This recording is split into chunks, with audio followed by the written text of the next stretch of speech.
Have your moods been swinging like a pendulum lately?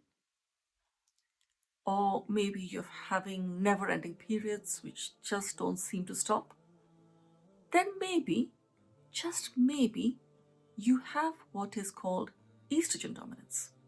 Is this a common condition? Yes. Is it serious if left untreated? Yes. But is it unfixable? Definitely not. So let's dive a little bit deeper into this topic, which is very common in women approaching menopause. I will share with you everything you need to know about estrogen dominance and tell you certain things that your doctor won't.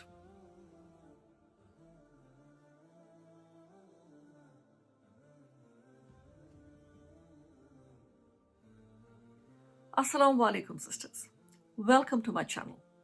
If you are new here, my name is Dr. Nikita Islam. I'm a gynecologist turned perimenopause health coach. I'm also a revert Muslimah and a mother to 3 wonderful children, alhamdulillah. I help Muslim women navigate through perimenopause and menopause with high levels of focus, energy, and confidence through holistic wellness practices that are safe and effective, easy to follow, and aligned to our theme. So, if you are in this phase of your life, let's take this journey together. Farah had recently come to me saying that she needed my help in getting her physical and mental health back. She had been having a lot of mood swings, very heavy periods, feeling very tired, and generally not in a good space at all. One of her friends had told her that she has estrogen dominance. Now, Farah is 47, nearing menopause and going through a lot of confusing changes. We know that our hormones change as we approach our later years. Farah decided that she wanted to understand her symptoms better and figure out a holistic way so that she can get her health and her life back. She joined my workshop. Now, in case I haven't mentioned before, I conduct a free workshop called Hormonewise where I talk extensively about the hormones and how they change in perimenopause and menopause. If you want to attend my workshop, the link to join the workshop is in the description below. So, what exactly is estrogen dominance? It's not as complicated as it sounds. Now, imagine that there is a seesaw, and on the two ends are 2 hormones, estrogen and progesterone. Now, to keep the seesaw balanced, both of these hormones have to be at the optimal levels, and one can't be more than the other. Now, sometimes this seesaw can tip over to one side, and generally what happens is that the estrogen levels go very high. So it can be because of high estrogen levels per se, or it may be because the progesterone levels have declined, and this causes a relative estrogen excess. Estrogen is actually an amazing hormone which does some wonderful things for our body. But the problem is when it goes out of balance and there is a relative estrogen excess as compared to progesterone, that's where you start experiencing a lot of unpleasant symptoms. So then, what are the symptoms that you can experience because of estrogen dominance? One of the things that we've already mentioned is that you can have mood swings. So 1 minute you're absolutely fine, and the next minute you want to bite somebody's head off, and you just don't understand what's happening with you. The other thing that can happen is that your periods can become really heavy, very prolonged, and you just feel that your periods never stop, or you have such heavy periods that you can't leave the house because you're afraid of staining your clothes. The other things that can happen is you can have hot flushes and night sweats. So a common thing would be where everybody is all huddled up in their warm clothes, and in winter you are just breaking out in a sweat and you just want to open the windows. And this can be because of an imbalance of the thermostat of the body, which can be caused by the fluctuating estrogen levels. Now, there are many reasons why you can get estrogen dominance. One of the reasons is stress. Most of us are very stressed because of different things happening in our life.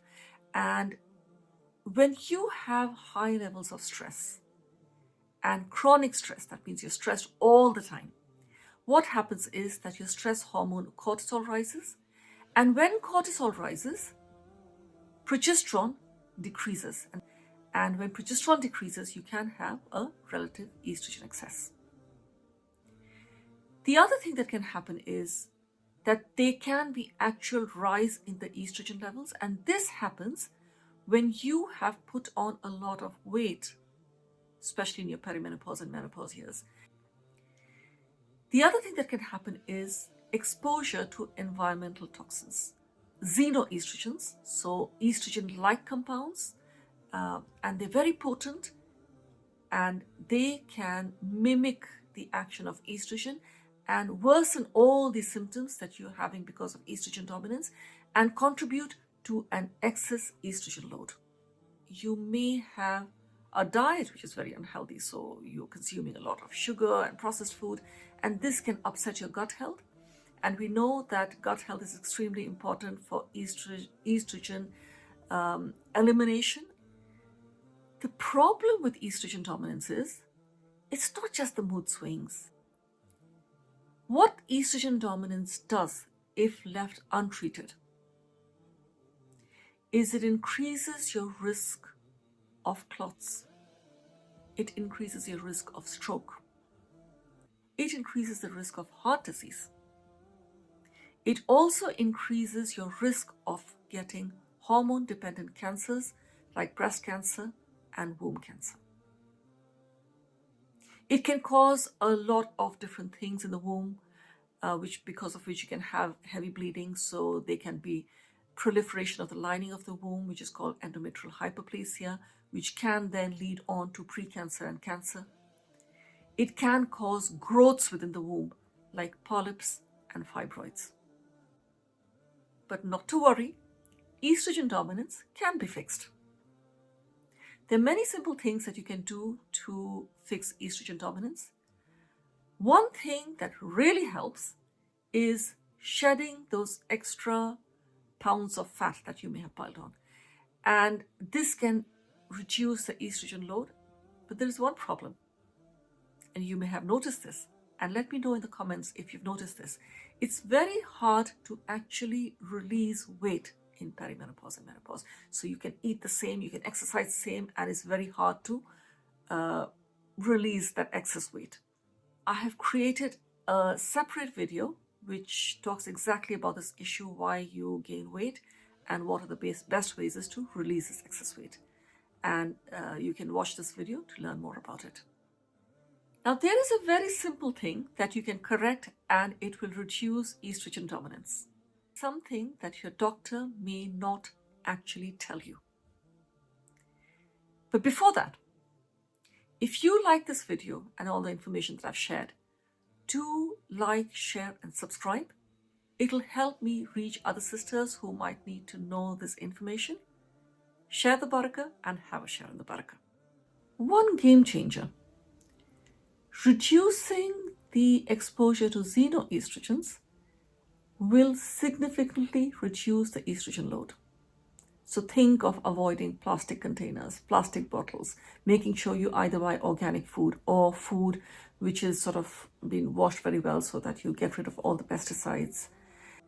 Now that you know what is estrogen dominance and how it can affect you, my next video discusses this little known fact.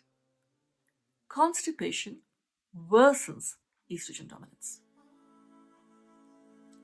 Watch my next video to learn how. Jazakumullah khair for watching, and I'll see you on my next video.